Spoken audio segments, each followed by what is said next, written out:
ECSI fans, you want to revolutionize your sports investing habits? Allow me to tell you about WagerWire. WagerWire is an app that helps you become a superior bettor by allowing you to sync all your sports books and track all your bets in one place. See your current action, your betting history, and stats. You could also sign up for sports books and collect bonus offers. Follow them at WagerWire on X, as it's the best account on the platform. Head to App Store or Play Store now and search WagerWire and download the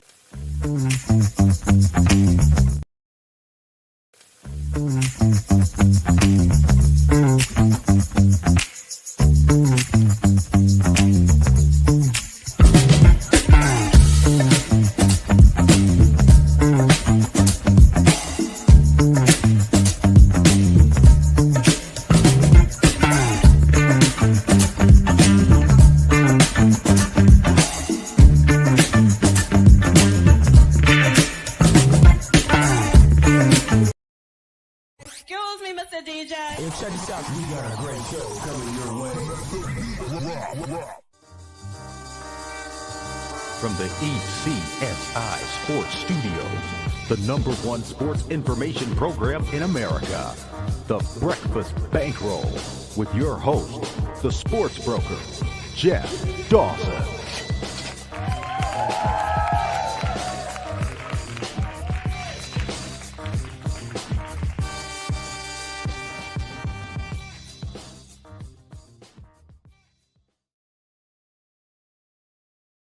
Good morning, sports fans from all around the globe. I am the co-host, Jeff Dawson, East Coast Sports Investors, and it's that time of the week for Monday Breakfast Bankroll, November 24th, 2025. It's Thanksgiving week, as I like to say, as this week will really speed up. We're going to bring a lot of our Thursday shows into Wednesday, maybe even into Tuesday. So we're going to be busy throughout the week. We'll be dark on Thursday, of course, but back at it on Friday, Black Friday. I love this weekend in college football. It is the games that sometimes people don't think matter. Rivalry week is your Georgias versus Georgia Techs, your Alabama Auburns, your Texas versus Texas A&M, and so forth are all on the slate. So we are super stoked there. Going to be an exciting week for sure. But first and foremost, a shout out to our proud sponsors and partnerships. It's WagerWire. Head on over to Google Play, download that app. It is free. Travis, Zach, Guy, myself, Amber, Holly, Carol, Bucks, Matt, Allen, Jacob, Drew. The list is endless. Come on board, enjoy the rest of 25, and get ready for 2026. And of course, it's AtlantaSteaksandSeafood.com. Do yourself a favor. It's the holiday season. Okay, guys? Let Terry do all the work. Go follow him on Facebook at Terry Smith. Ask away. Then come on back to AtlantaSteaksandSeafood.com. Steak, seafood chops, appetizers, wines. Terry's got it all, whether it's for Thanksgiving or for Christmas, friends and family, work party, whatever. Terry can get you set up so you don't have to do much. So without further ado, let's bring him in. Mr. Scotty Webb. What's up, Scotty? Hey, man, it's off to a new week, and thought it was kind of interesting, some of the NFL stuff yesterday, and certainly, it wasn't the biggest college football weekend. I think, this is going to be a fun week for all of what we do and all the rivalry games and the interesting stuff. And certainly, I think I would be remiss if I didn't say certain things about that, meaning that, take the time to celebrate your family a little bit. Make sure that you say hello to your mom, your dad, your brother, sister, whoever, and take care of the family, because I don't have on my side. My dad's gone, and he was a big part of baseball in my career and different things that way, and so I take care of mom a lot. So I think part of it is, just make sure that you do that stuff, because all the stuff we do, that stuff's going to be around. It's like when you play cards, you're playing poker. Shit, the poker room's open every day, all the time. So you want to go play cards? Just go play cards whenever you want to. You don't feel good? Don't play cards when you don't feel good. That kind of thing. So make sure you take care of your family this week. Make sure you eat good. Make sure you get a lot of good turkey in you and whatever you eat for your Thanksgiving. And obviously enjoy the holiday weekend as you bet. So, anyway, I just want to make sure I get that out of the way because I probably won't say that again. Yeah, and I try to preach that, especially every Sunday in my mini sermon to the ECSI VIPs. Family first, and remember what the holidays are truly about. And the big thing that I like to say is, be careful. It's not easy for everyone in the holiday settings. Lots of times you see family once a year, whether it's at Thanksgiving or at Christmas. My mom and dad have passed. My wife's mom and dad have passed, so we're kind of the staples of our family. And whether it's my oldest daughter this year going to be with her boyfriend's family, we'll have Thanksgiving while the wife's working. At the yacht club, we'll be celebrating with 25, 30 others for a late afternoon dinner. Wife will be back for dessert. But again, just be careful, be empathetic, and listen. And if someone's struggling, reach out, help them out. So, headliner today, Scotty. Wild NFL Sunday. Are the Rams the best team in football right now? And you can go back in history and see when a city has one of those years. And I'm going with the fact that the Dodgers won the World Series. And you're not going to get a great price on the Rams to win the NFC. You're going to get an okay price on the Rams to win the Super Bowl at this point, which is in San Francisco this year. The AFC is just flipped upside down. We'll get to that. But being a Bucks fan, you guys are in a tough spot. You lost at home to the Pats. You traveled to Buffalo and gave them 3.5 quarters of a dogfight. And here with the Rams. And the Rams, by the way, Thursday night at the 49ers. Then on Sunday, last Sunday, played Seattle. So it wasn't an easy spot for them, but they kind of just grabbed the bull by the horns and kind of put you out of your misery before halftime, Scotty. Look, I was on the Rams last night. My opinion of the NFL is that the Rams are, I think, a clear-cut number one team in the NFL. I mean, I think they're clear-cut, meaning that, I know that they lost like. Where is let me pull this up for just a second. If you pull up go here. They lost 2 games so far, right? So they I'm pretty sure I know what they are. They lost to the Eagles there, and if you remember that game, that's that block kick return for a touchdown stupid thing that happened to them. And I think the only other game that they lost, I think it was in overtime to the 49ers. And that's kind of a rivalry game. And they lost in both games they lost to the Eagles, which turned out to be a touchdown number of points paid, and they lost to the 49ers, which I think it was 3 points. Otherwise, they're winning all these games. Then they play, and their opponents that left on the schedule: Panthers, Cardinals. They have the Lions, Seahawks, Falcons, Cardinals. They're going to win a lot of these games, and I think the best way to describe how good they are is they have a pretty old quarterback. I forget how old he is, 38, I think. Matthew Stafford, and I think he's thrown somewhere in the neighborhood of like 26, 27 touchdowns and 0 interceptions in like his last 6 games. He's got like 2 interceptions on the whole season, something like that. And they've got 2 great wide receivers, but their defense is playing so solid that, they put pressure on the quarterback. You can't really run against them. And you can't really throw against them. So I think they match up to every team. I think with them being a leader in the clubhouse, right?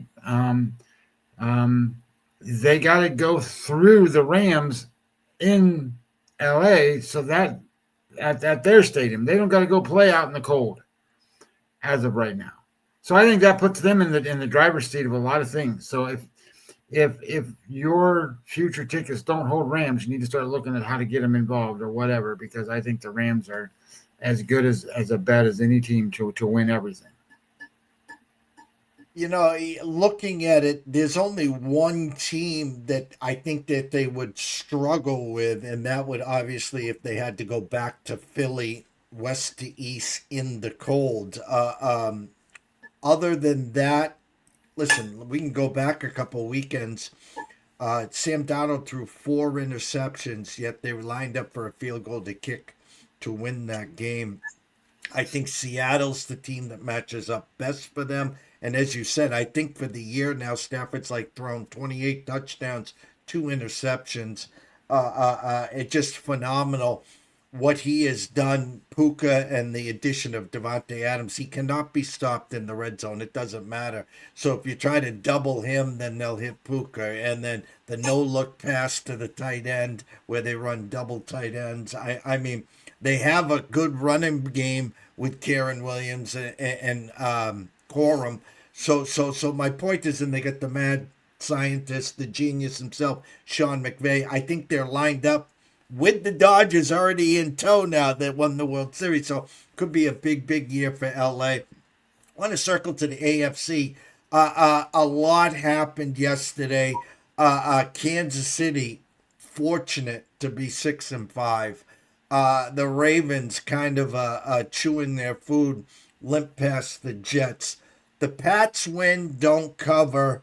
Lose Will Campbell, doesn't know for how long. Lose, I think, the right tackle too. The Patriots have been blessed this year without some major injuries.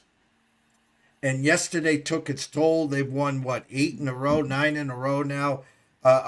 They come home Monday night. They play the Giants. Then they get their bye. They haven't had a bye yet. They're 7-point favorites against the Giants, who put up a hell of a battle this Sunday as well.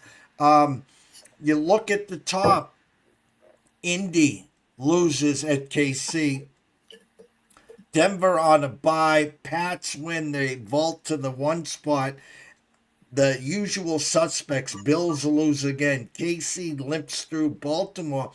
The Baltimore and the Bills have to now get ready for Thursday. The Chiefs travel to Dallas. Baltimore hosts Cincinnati. Oh, insert Joe Burrow. Thoughts on the AFC there, Scotty? Well, I think it's interesting that, to a certain degree, and we keep saying this, or I keep saying this, it's sort of turned upside down from what we thought at the beginning of the season, or that, before we even had the season. I thought that, looking at it from a perspective of how do things go, who's talking about the Jacksonville Jaguars besides nobody? Well, they're still, right there. They won again yesterday. I mean, not necessarily that they should have won, but some of these teams are in there because, they don't have to play that tough a schedule or play these strong opponents like, say, the Chiefs do. I mean, every week they seem like they're playing somebody except for when they have to play the Raiders or something.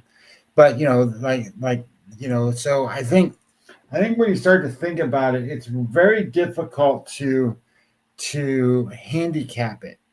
Now, it might not be necessarily most difficult to figure out who's going to win the divisions because, some of these teams, like New England, has, and I'm not trying to discredit New England, don't get me wrong, or Indianapolis or whatever. Some of these teams have pretty good sized leads, but at the same time, are they really better than the Chiefs? Are they really better than some of these other teams?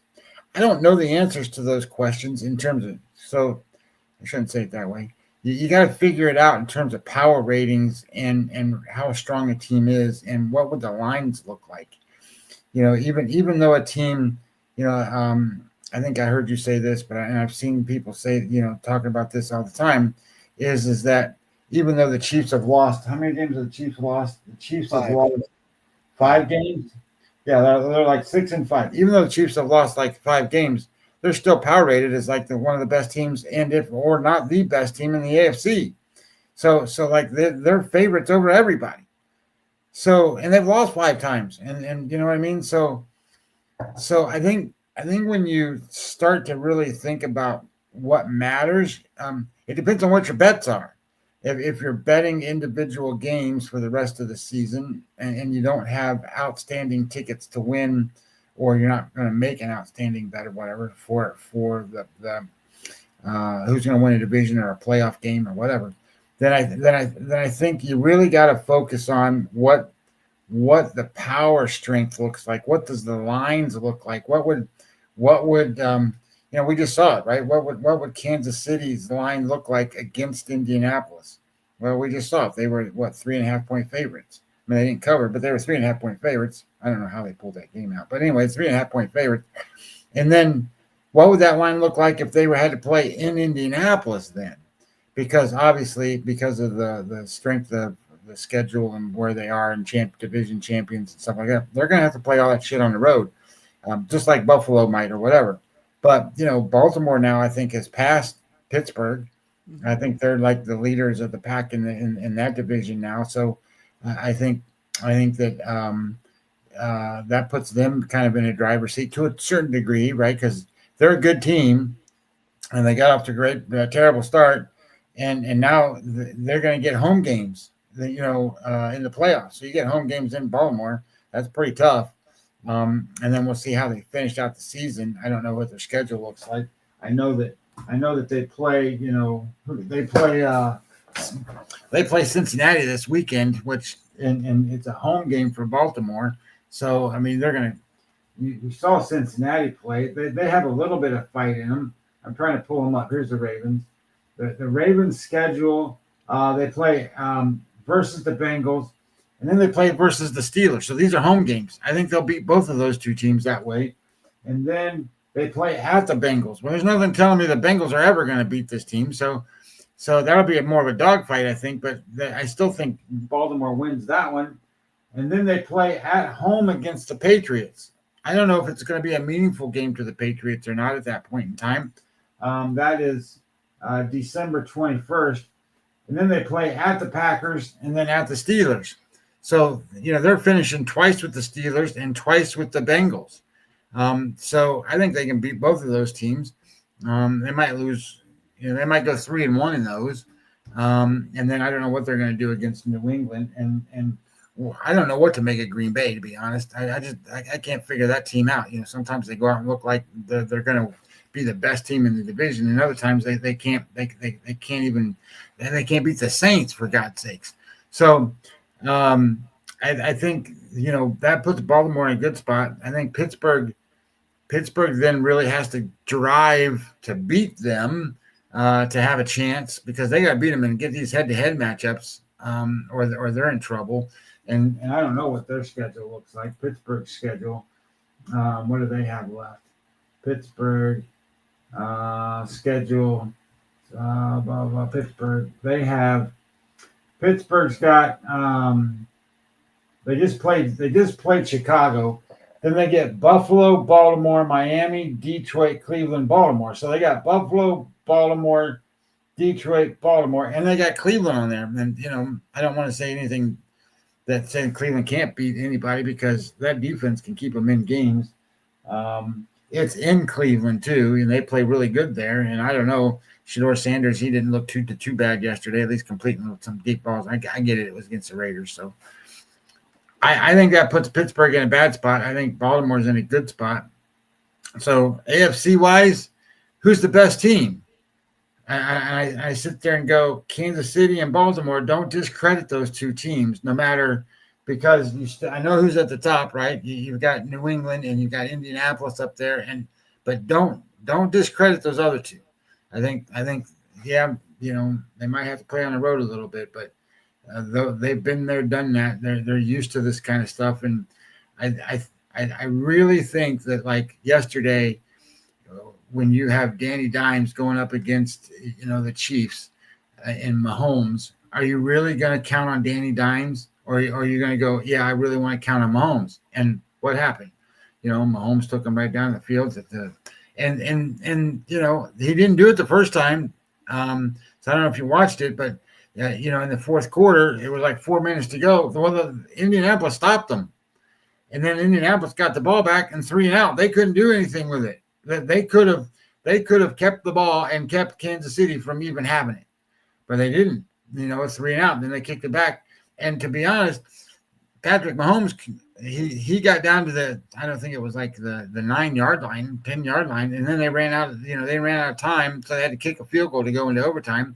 He was trying to score to win the game, and had So I sit there and I think to myself, that matters, especially in these playoff games, and quarterback experience matters. So I can't trust in a Danny Dimes, and I know the quarterback for New England's been great, but he doesn't have playoff experience, right? And if he's got to say for example, they're playing Baltimore, and I know Lamar Jackson's not been the greatest quarterback in the world on the playoff games, but he's been there, and I think that matters to me, and I would be looking more towards those guys than the guys that haven't done it and haven't been there. So AFC to me is still it's weird, just because you got to figure out who's the best team and what does their road look like, and without really knowing exactly what that's going to be and what the paths are.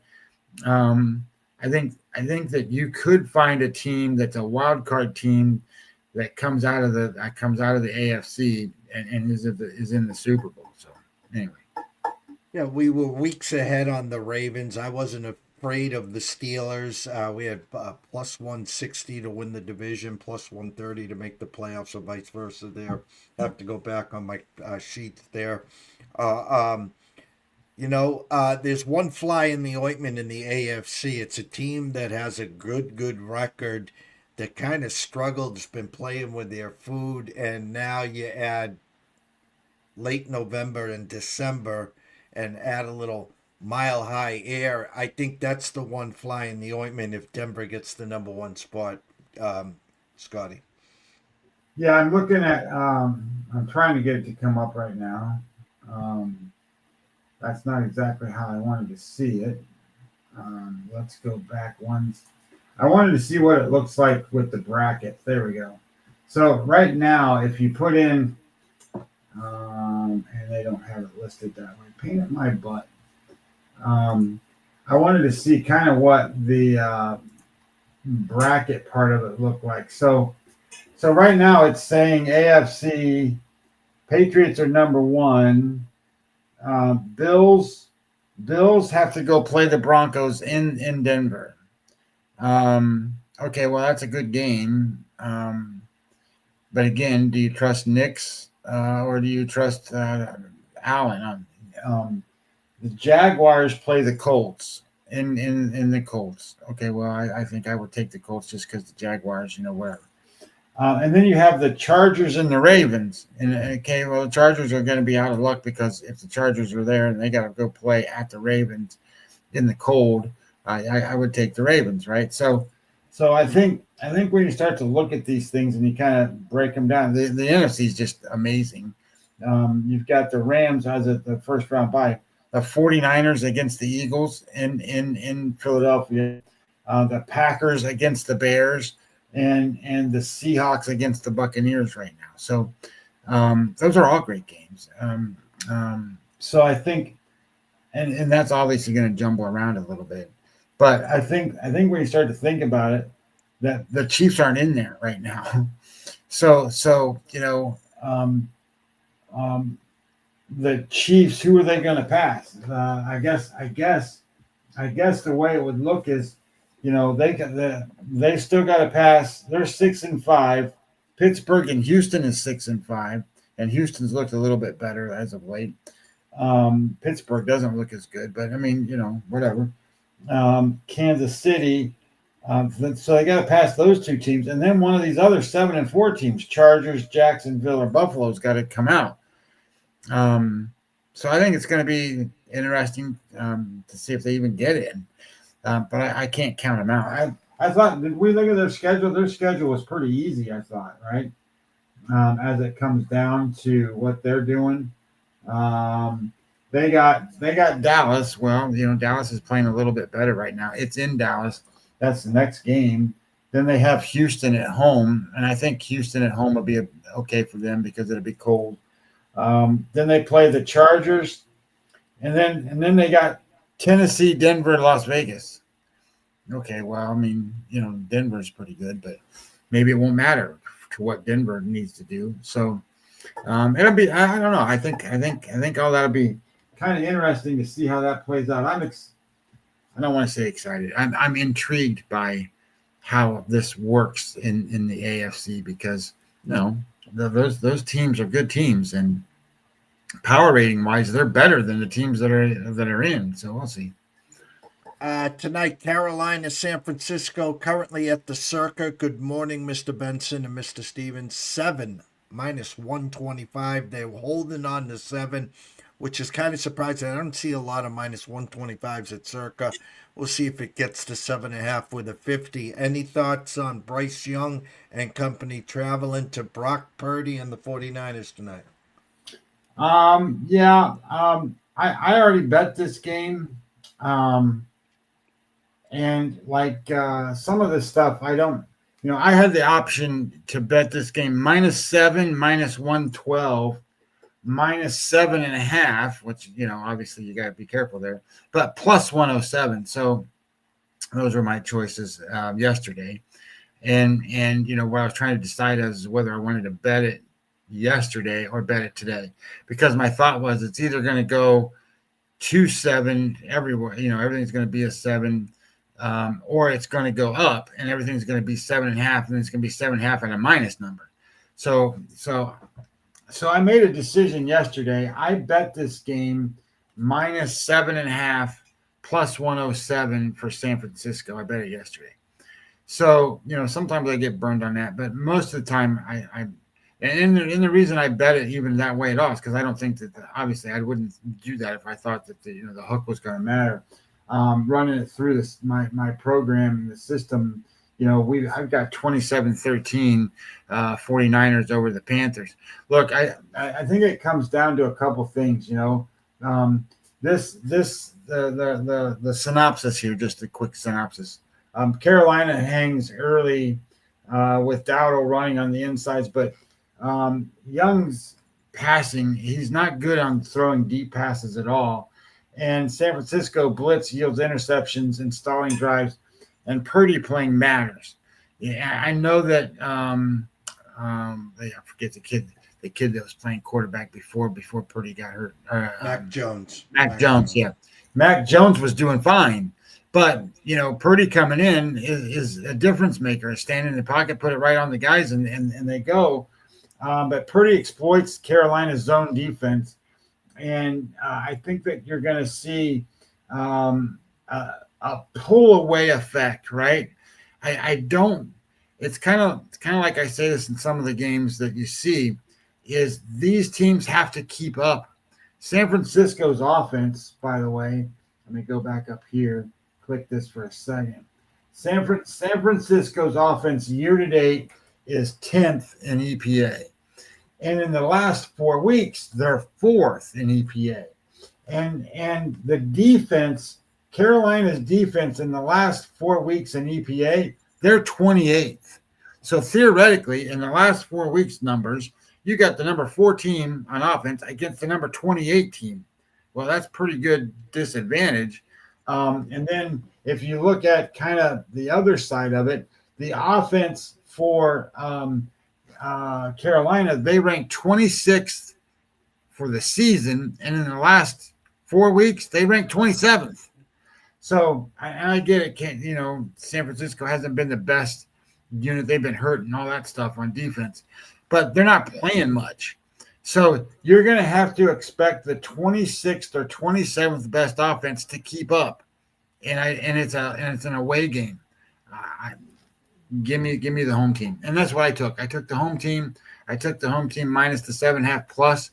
If you get it at 7, I'm good with 7. That's what I would normally bet. I just got a plus number on it. So I thought, as a plus number, that's probably a little better bet. So that's what I took. So anyhow, I don't think that's going to come into play. Obviously, I had what did I say 27-13 or something. So I think that in that regards, what was the number? Yeah, 27-13. So I think in that regards, I think we're good. So I didn't worry about the 7 and a hook. College football, again, kind of, no, I don't want to say a letdown week because of the rivalry games coming up this weekend. The style points, whether it was Miami 4th and 2, 20 seconds left throwing a touchdown. We had the team total over 33.5. It got us to the window after they got the touchdown and the extra point there. Real upset with myself. I had Notre Dame team total 24.5 first half, 42.5 full game on the desk. And I left them on the desk. I put lines to it. The numbers just weren't adding up to me, and something was quirky. And sure, of course, Notre Dame puts up 49 in the first half and 70 for the game. Texas puts up 52 against Arkansas. So some teams outside trying to get back in basically did what they had to do to try to wake up the committee.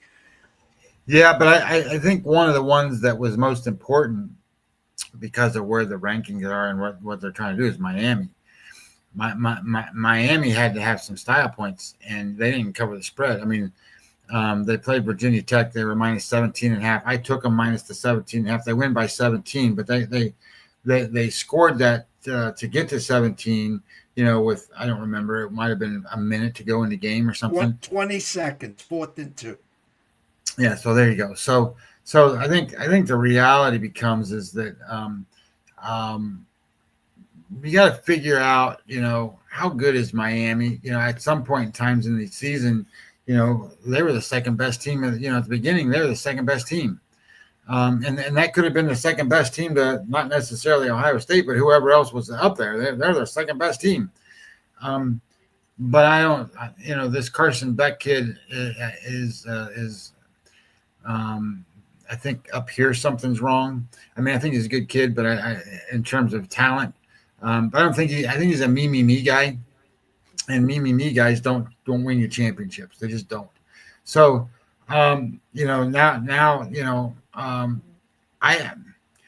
they play Pittsburgh this week. Maybe Pittsburgh was just in a good spot, because Pittsburgh played Georgia Tech and just handled Georgia Tech.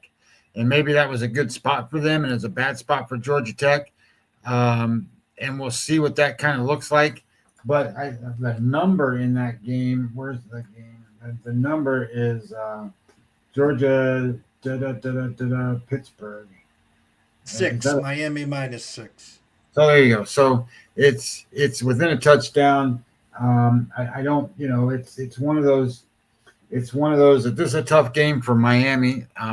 Pittsburgh's going to want to play that game, and I think the best way to describe this is Pittsburgh's got a quarterback who, since the one kid got hurt and he came in, his I forget what his last name, begins with an H, so it's kind of a long, goofy name.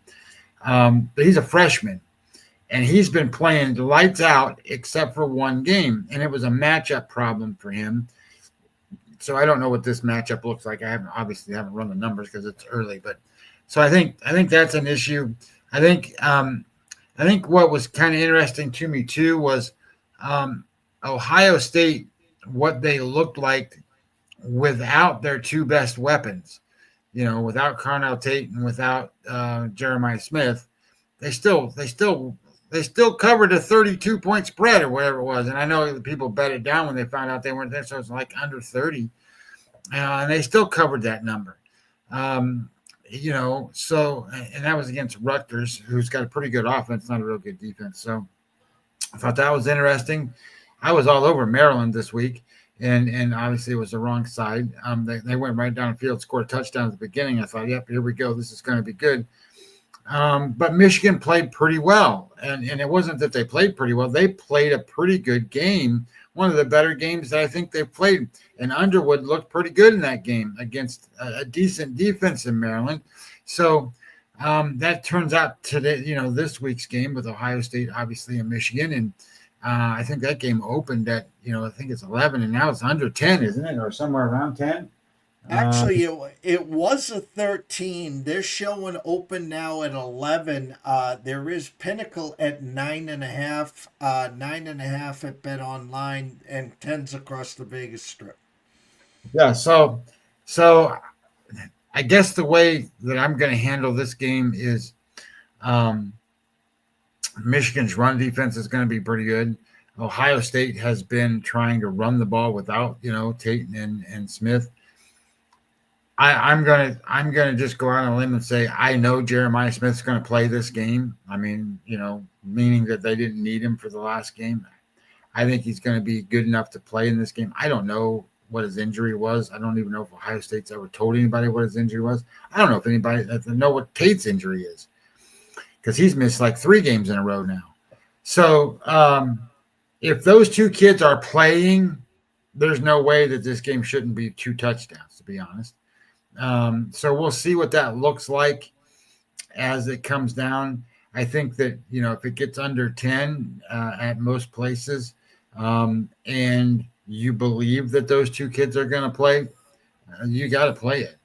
Or maybe you just take it and go that way too. And I know the narrative, right? The narrative is that, Michigan's beat them the last 4 or 5 times or whatever it is. But these series go in streaks, If you look at what Ohio State did to Michigan prior to that, I think they beat them like 8 straight times, or 7 out of 8, or I don't know, some weird number like that. It was, and that's the way this series goes. It goes back and forth and back and forth and back and forth and whatever. So I think that's a weird spot. I think Indiana playing Purdue, obviously, is, it's their in-state rival or whatever, but they're 28-point favorites or something. So that's nothing. So number 1 and number 2, in my opinion, are going to stay number 1 and number 2, and then they're going to play in the final, which will be great. I think that's going to matter. I think that the other thing that I was looking at, where's standings? There we go. So there was some stuff in the SEC. Where's the SEC? There we go. So Texas A&M plays Texas this week. I think that's a great spot for Texas A&M to, quote, prove themselves, in my opinion. They haven't played Alabama. They haven't played Georgia. They haven't played, some of these. I don't think they played Mississippi. So, when you look at what this is the, quote, best team they played, I think they're 2.5-point favorites. The models, meaning the models that Bill Conley and Sagrin run, where is that game? Texas A&M. So many games, man, that are all over the board. That game, the models come out and they say, Bill Conley's model says 30-25 Texas A&M. And Sagrin's model comes out and says Texas A&M 27, Texas 28. So I think this is going to be one. Obviously, we're going to have to run through and look at numbers and some data points and figure out EPA wise what's going on and some stuff like that, and strength of schedule, and really look at that game. So that was a big, and that's and when you look at the SEC, I think what do you got? Texas A&M. I think the way this works is if Alabama beats Auburn,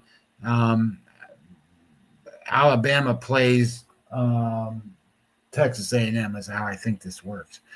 I think there's some smaller scenarios where that can change around a little bit, like Georgia can get in, and or even Ole Miss if a lot of things happen.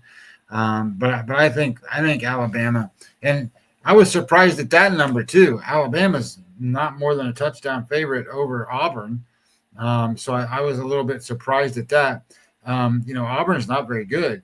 So I thought that was kind of interesting. So I get all of these things, comes down to, yeah, we've got to deal with, coaches moving or these games don't really matter that much. Like Auburn, their coach is gone. They got to figure out who's going to be there. And I think they've even changed off on quarterbacks now. That kid Jackson, whatever his name is, I don't think is there. And I keep saying, I'll say this every week. Everybody discredits BYU until they go out and just beat everybody. BYU, they got a big spread this week. I thought was kind of interesting.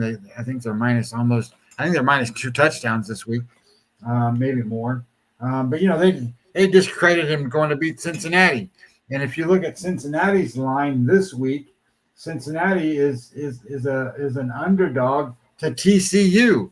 So, I think college football is a little weird sometimes when you start to think about logical choices and then logical lines of what they should be.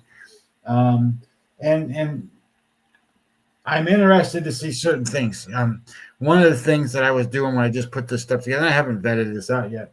Virginia Tech plays Virginia. And Virginia Tech just played a pretty monster game at home against Miami. I gave them everything they had. Obviously, there's minus 17.5. They lost by 17. They got a new coach now, right? He's not there yet, obviously, but they got a new coach. They played inspired football. They gave everything they had. And I get it. This is a rivalry game against Virginia. Well, Virginia's pretty good. Virginia Tech's not. And this game is minus 10.5. Bill Connolly's got it 16-38. Jeff, that's 22 points. And then Sagrin's got it 20-36, 16 points for Virginia. Well, that's pretty good value when you only got to cover 10 or 10.5 or whatever the number is. So that's got to be all vetted out and looked through and all that stuff. So I'm excited about college football for this week. I thought statement wise and statement games, USC didn't look good against Oregon. That was kind of a mess. I thought some of these bigger spreads, San Diego State, people were betting against them. I couldn't figure it out. I was on San Diego State. They just hammered San Jose State. Boise State hammered, I don't remember whoever they played, Colorado State, I think. They hammered them. So some of that stuff I thought was kind of interesting. But the ones and didn't UConn they didn't cover, right? I think they were one by one. Yeah, they were. That was a spot where I thought UConn was going to do good that day. Oklahoma State put up a good fight against UCF. Not that matters. I mean, it's just interesting that Oklahoma State put up a good fight. How about the Tennessee game with Florida? God, Florida looked bad. And now Florida plays Florida State. So what are we going to do with that game? Because Florida State didn't look good either. So what are you going to do with that? It's in Florida. I think Florida's minus 2.5. I don't trust Lagway at all. I don't trust Lagway at all. But and Tommy Castellanos or whatever his name is, that kid is so hit or miss. And I don't trust their defense, and I don't know if I can trust that coach. So that's another one to kind of vet through and look at. And it's in Florida, and these kids hate each other. So I think, and it's 2.5. I'm not so sure Florida State's probably a good dog as opposed to a good favorite. And the same thing for Florida. I don't think Florida's a good favorite. So Florida's, in my mind, is kind of out. So I'm sitting there going, what do we do with that game? So I thought that was, and JM, here's something that I learned too late. Washington State. I want to pull them up for just 1 second. I know we want to go into other things, but Washington State. Washington State, they had trouble against North Texas and Washington early. They got beat by North Texas 59-10. That's not a very good showing because North Texas is pretty good, but they're not that good. And then they got beat 59-24 by Washington. After that, they gave up only 3 points to Colorado State. They gave up 21 points, but that's to Ole Miss, and that was on the road. That's a home game for Ole Miss, and they only gave up 21. Then they gave up 20 to Virginia in Virginia, and then they gave up 7 to Toledo, 7 to Oregon State, 3 to Louisiana Tech, and 20 to James Madison. The team has turned it around for them on defense, and they play Oregon State again, which is a weird scheduling thing. They play Oregon State twice. They're going to kill Oregon State. So Washington State is a team that's way better than I think people image-wise think they are. Anyway, food for thought. Well, we got a busy week ahead of us. Again, shortened week. We'll be back tomorrow and Wednesday. Set your calendars 9/15 as we'll be dark and celebrating Thanksgiving on Thursday. And me and Scotty will be back again on Friday. We touched upon the NFL game right now. If you like the 49ers, there are some sevens out there. Every number looks like they're going to go to 7.5. So if you want to keep it at a flat 7, jump now. There'll be some college football games on Tuesday, Scotty. Let me just scroll up top here. Western Michigan, Eastern Michigan, Bowling Green, UMass. Football will be dark on Wednesday, and then obviously Wednesday we'll get everyone ready for the 3 NFL games. Green Bay at Detroit. Right now, Detroit -3. Kansas City at Dallas. Right now at the Circa, Kansas City -3.5. And then Cincinnati, Baltimore opened at 10.5, now down to a flat 7. -105 at Circa. It's going down to 6.5. That will be the return of Joe Burrow. Navy, Memphis, 6 at Circa. And then Friday, Chicago at Philly. Philly a flat 7. Closing thoughts, sir.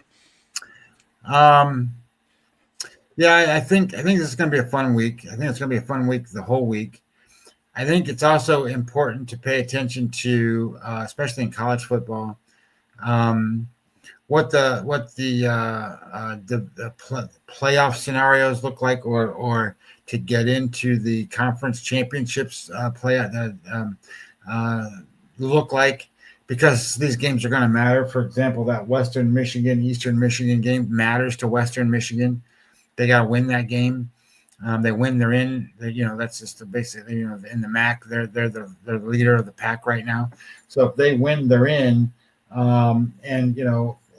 Eastern Michigan, is kind of looking at it. They got a decent offense, terrible defense, and Western Michigan's got a great defense, and they should be able to handle this game. But it's important to kind of know who's playing for what.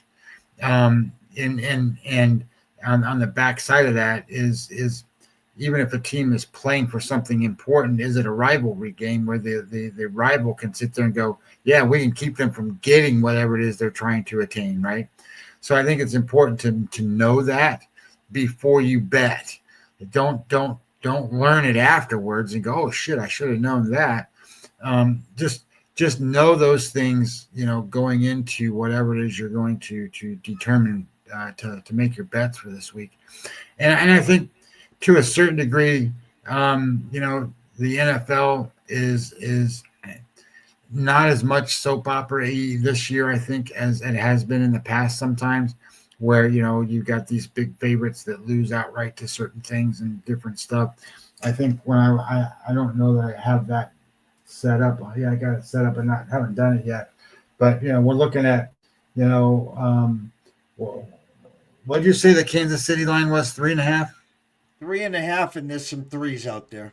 Well, the look ahead was 5.5. So I think that means, people like Dallas, right? And Dallas has been playing a little bit better. And so here's another food for thought item. When you see a team that, is doing something like Dallas, for example, and you go, well, they're playing a little bit better. You got to ask yourself a question: what happened? Did anything happen, or are they just now playing better? Well, they got a couple of players at the trade deadline to help their defense. So I think that makes a difference into logically thinking that maybe they, power rating wise, are a better football team. So I think that and other people tend to look at things and go, well, Kansas City's not going to lose these games. They have to win. Well, shit, they should have lost yesterday. But the point being is sometimes been there, done that helps them, and I don't know if it's going to help them in this game or not. We'll see. But keeping those things in mind, since Baltimore look ahead line was 5.5. So I think you said it's now 7 or something. Baltimore look ahead was 10.5. And then the emergence of Joe Burrow has dropped it down to about a 7. Yeah, I think it's crazy. Like some of this stuff, how good is Chicago? How bad is Philadelphia comparative to what you think they are? That's going to be a fun game on Black Friday, right? I was going to say this for those of you out there killing yourselves to get stuff. Just be nice to everybody. Everybody's got to work that day or whatever. People are working that day.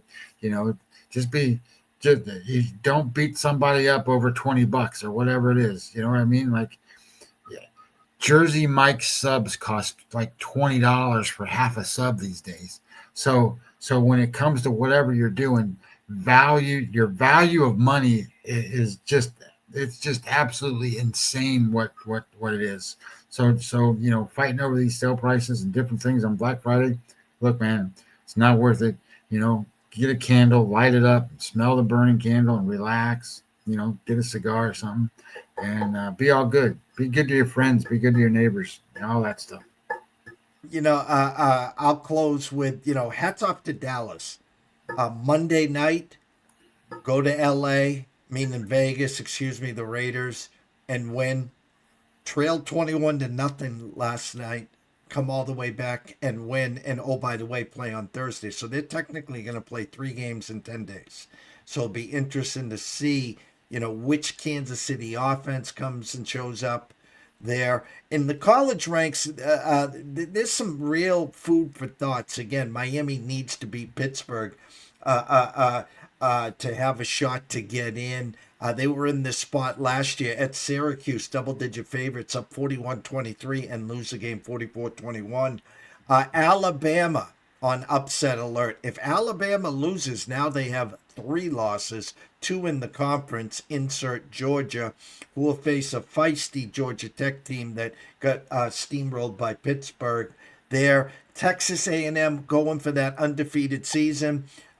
Texas put up 52 last week, so that's a big rivalry game.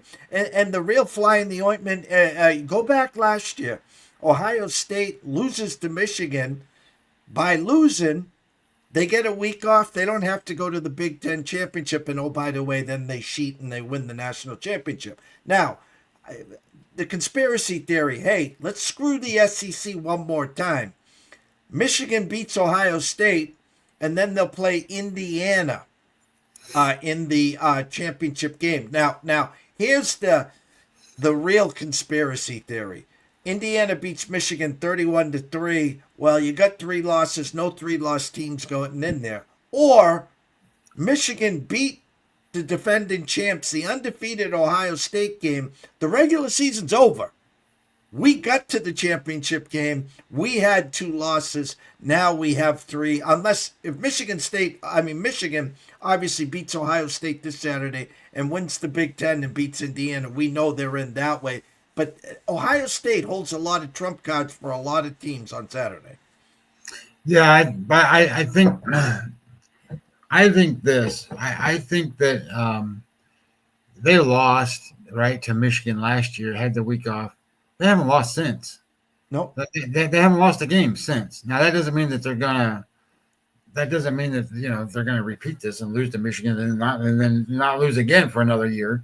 But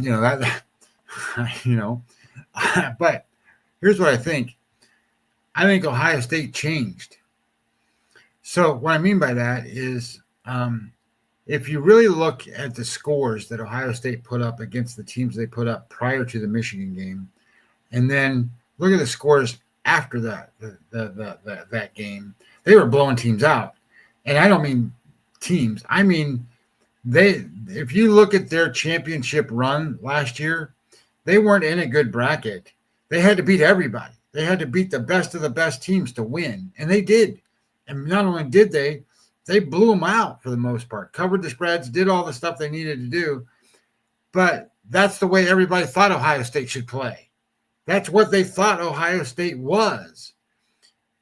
So going into this week and going from that to what they've done all season, the only game where I thought Ohio State really didn't play like, okay, we're Ohio State, was the Texas game. And I think that the reason they didn't play it that way is because it was Julian Sam, freshman quarterback or redshirt sophomore, whatever the hell he is, and it's his first game. So I thought they were really trying to be very selective and very protective of him. And now they've opened things up some, not some, a lot.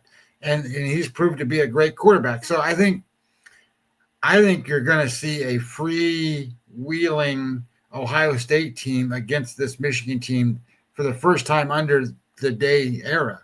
And I think that matters. And I think that, I think you're going to see the Ohio State coaching staff be dominant over the Michigan coaching staff. Michigan's got good players. They don't have what Ohio State has, and they don't certainly have the coaching staff Ohio State has. So I think Ohio State wins the game. I don't know if they cover the spread. I haven't got that far yet, but I'm going to assume, that it's going to be a tight game, but at the end, Ohio State will do something well, and their defense is so good. I don't know what Underwood's going to be able to do. So I think Ohio State wins and covers this game, and then I think Ohio State's favored by like 4.5, maybe 5 now. I don't know what the number is. I'd have to look. Against Indiana. And that's the closest game that you can, I think, put together for Ohio State, the Indiana game, because who's third? Texas A&M. Well, if they played Texas A&M, they might be a touchdown favorite over Texas A&M. The only one at this point, I think I saw some 3.5s out there against Indiana. The only one gaining steam, I don't know what the number would be on a neutral field, would be Georgia right now. Yeah, Georgia's defense is playing better than they have most of the season. And that's been, their biggest bugaboo. How many points did they give up to Tennessee, for God's sakes, that day? 40-something? And then they had to come back and make some miracle things happen to actually win that game. So Georgia, I think, how many points would Ohio State's offense put up against Georgia's defense? I think that's where you kind of look at this and you go, okay, well, we're going to have some fun games, and especially when the playoffs come and you've got the 12 teams, and the only one that is not going to really fit in is number 12. Whenever they bring in from the group of 5 teams, that look, if you're gonna bring in Tulane or you're gonna bring in North Texas, those teams are not going to match up to whoever they play against. And I think that's the way that works. Is I don't remember at this point, but so I think that's going to put these teams at some serious disadvantages. I'm interested to really see what happens with Texas A&M. To be honest, I don't feel like they're the third best team and I know they're undefeated, but I don't think they're the third best team. I think that they're sort of fraudulent in that realm. Are they a top 10 team? Sure, but they could lose to anybody in the top 12? To be honest, so I think that. My preference would be is to see them drop out of the top 4 for the automatic bid, or not automatic bid, but the automatic buy. I'd like to see them have to play a little bit better. And I don't mind Georgia being up there. I think Georgia's kind of earned where they're at and what they're doing at this point. So, and I don't know, Oregon just keeps winning these games too. I don't think they look great sometimes by winning them. I didn't think they looked dominant against USC at all. That's another game this week that I think is an under-the-radar game where people aren't really paying enough attention. Oregon plays Washington this week in Washington. Washington doesn't lose in Washington very often. I mean, I know that Ohio State beat them this year there, but they don't lose that game very often.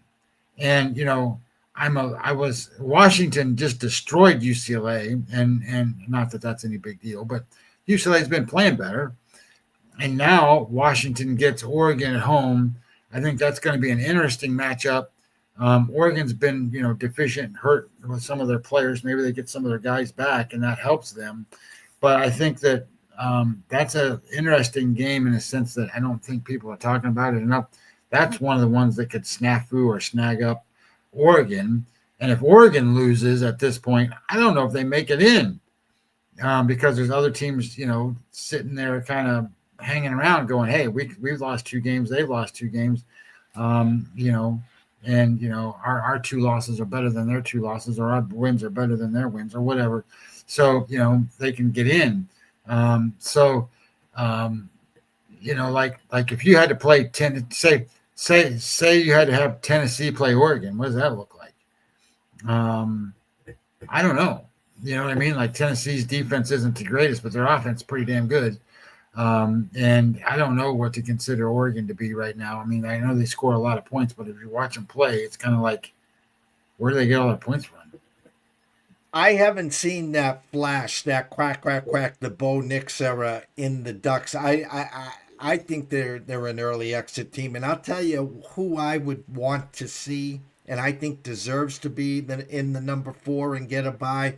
And I don't know if they'll be able to sneak in there because obviously, even if Ohio State and Indiana match up, and it's a close game, whoever loses that game, they're not going to probably drop out of the Final Four. If Georgia holds serve and beats Georgia Tech and wins the SEC, they're solidified. So you got the Ohio State, Indiana, Georgia, and who's that 4th one? If Texas beats A&M, well, they'll drop. I'm telling you who I think is right now deserving of the top 4. And I will take them a mano against Oregon right now. I don't care where, in Eugene or in the parking lot, and that's Texas Tech. I think they match up on both sides, and I think that they would beat Oregon.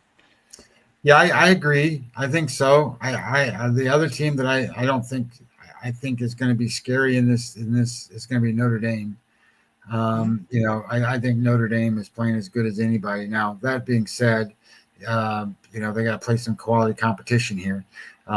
These games that they win 70-0, that doesn't really prove to me anything. But they are getting confidence. They are getting stronger and stronger and stronger. And some of these teams aren't necessarily getting stronger. So, I think Texas Tech is a good team, and I think that got to look back and kind of look at who they've played and what they've done. Who's their best win? Is it Utah? Is that their best win that they played? Or have they played? Well, they beat BYU too, but I know they beat BYU, and I know they beat Utah, and they beat Utah in Utah, which is a tough task. But at the same time as that, if those are the best wins they have, Utah's not a top 10 team, and BYU is probably not a top 10 team. They're a top 15 team maybe. So they don't have any top 15 wins. So thinking about it from that perspective, it's going to be kind of like, okay, well, they haven't played a team like Indiana. They haven't played a team like, Texas A&M or any of these teams. Now, can they beat them? I'm not saying they can't beat them. I'm just saying that quality of opponent they haven't seen yet. And there's a difference between a 15th ranked team and a top 5 team. The tier gap and the tier difference, it could be a touchdown in terms of value to different wise on the points. So I think Texas Tech is a team deserving exactly what you said. I agree with that 100%. But I also think that it'll be interesting to see what they do when they play somebody pretty good. And I'm not, the Big 12 they're just not as good as some of these. They're better than the ACC. Don't get me wrong. I think the ACC sucks. So, think about it. Who's gonna go from the ACC into this? I mean, look at the standings in the ACC. It's all jumbled up right now. If I get my computers to wake back up again, here we go. The standings. And if I go over, come on, standings. There they are. ACC. Virginia is 6-1. Pittsburgh is 6-1, and SMU is now 6-1. They're all tied. And Virginia plays Virginia Tech, so I think that's going to be a winner for them. Pittsburgh plays Miami, and they're an underdog. So if Pittsburgh loses, they go that puts them at two losses, and then SMU, they're favored in the game. So SMU wins. What's it going to be? Virginia and SMU as the ACC tournament game, playoff winner.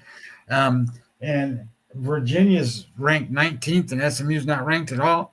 So you're gonna, I look. If they get in, they get in. These teams get in like that, or whatever. But the Big 12, Texas Tech and BYU are 7-1 both. They're both 7-1.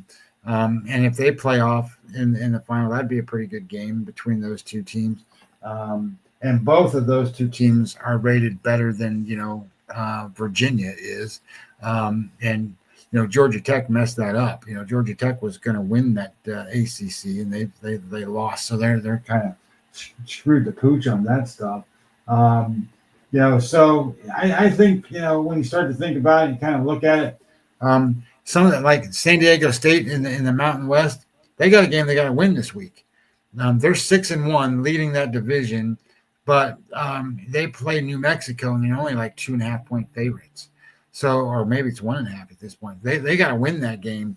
And Boise State and New Mexico and UNLV are all 5-2 right behind them. So, this is a game San Diego State is needing to win when it comes to that. The Sun Belt's just, James Madison's going to win that. Just they're 7-0, beating everybody to death. Of course, they didn't beat Washington State by enough, but whatever. It is what it is.